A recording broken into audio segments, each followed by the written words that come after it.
Yo, what's going on, y'all? It's Combo Breaker 99, back with my post-fight thoughts and analysis on Liana Jojua versus Sarah Moras. This was Jojua, her UFC debut.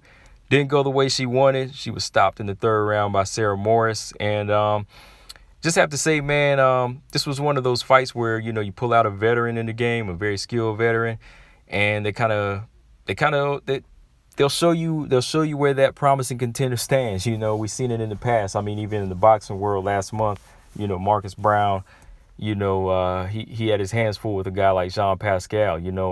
Everybody counted Jean Pascal out, but he was able to take Marcus Brown to another level of school, and that's what kind of happened with Sarah Moras. Sarah Moras, she's a veteran in the game, and she didn't do anything like spectacular in this fight, but what she did was enough to show you that Liana Jojua has a lot of things to work on, man, especially on the ground. And just those little things, just those little veteran tricks that Sarah Moras was doing. But let's go back and look at the fight, man. Like, from the first round, I thought Jojua, she was going to get her striking going. She had a nice little jab and left hook that landed on Sarah Moras. But, she wasn't really using angles well. She was just kind of stepping straight back. So Moras, went right.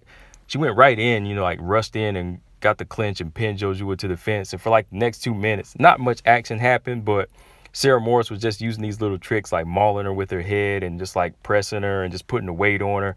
And Jojua didn't really have an answer for that. She didn't really know what to do. She wasn't using knees, or she wasn't really trying to reverse it or control Sarah Moras's wrist. Again, not much action here, but it was just a control of Sarah Moras that that probably did win her the round, even though Jojua did land the better strikes, but she didn't land enough. And the referee, he did break it up after 2 minutes. And when Jojua went back to striking, again, man, Sarah Moras just pinned her back to the fence. Didn't really get into a striking match with her, and again controlled the fight that whole round. But effective work was by Jojua, but it was just too far between. So I think Sarah Moras took that round.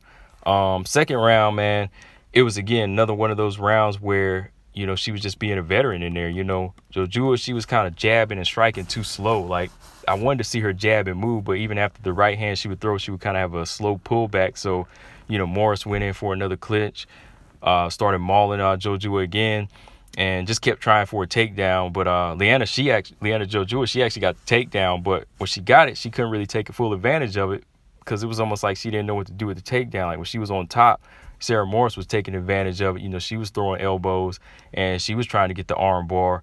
And after that, when Liana couldn't really get anything done, she kind of fell back, and then Sarah Moras got on her and controlled her for the rest of the round. And the way she was controlling her, like I said, it could be frustrating. It was frustrating for me to watch because when that full mount, Sarah Moras was just pinning her there, not getting too much work done, but she was hitting her with some good, hitting Liana Jojua to the head with some good strikes, but at the same time, holding her nose and grabbing her mouth, messing with her breathing. And I thought that was just kind of frustrating to watch because, some of these other fighters in the game, they don't let things like that happen to them. If somebody's grabbing for them like that, they'll grab the wrist, or, they'll start hitting back, and that's what I wanted to see Liana do, hit back when she was grabbing her nose, because that shit was frustrating me, man. But overall, like I said, man, those are little veteran tricks that Sarah Moras was doing, and she was letting her get away with it, man. So she took another round. But last round, Jojua looking like she wanted to prove something here. She shot in for a takedown.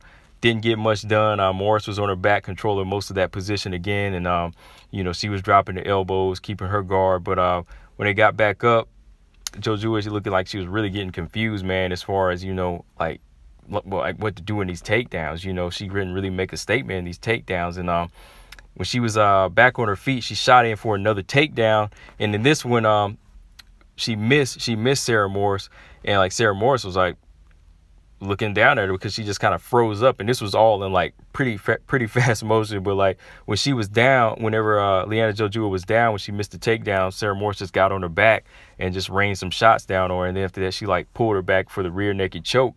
And when she didn't get it, she just kept working. She kept working, hitting her with some unanswered shots till the referee stopped it. And I don't really think Liana Jojua was hurt too bad in that moment, but the stoppage was right, because I feel like she was a little frustrated and she didn't really have an answer at the time, and she probably could have got hurt if it went on a little bit further. And she was wide open, getting hit with some shots, and like I said, she wasn't really trying at that moment, and the referee saw that.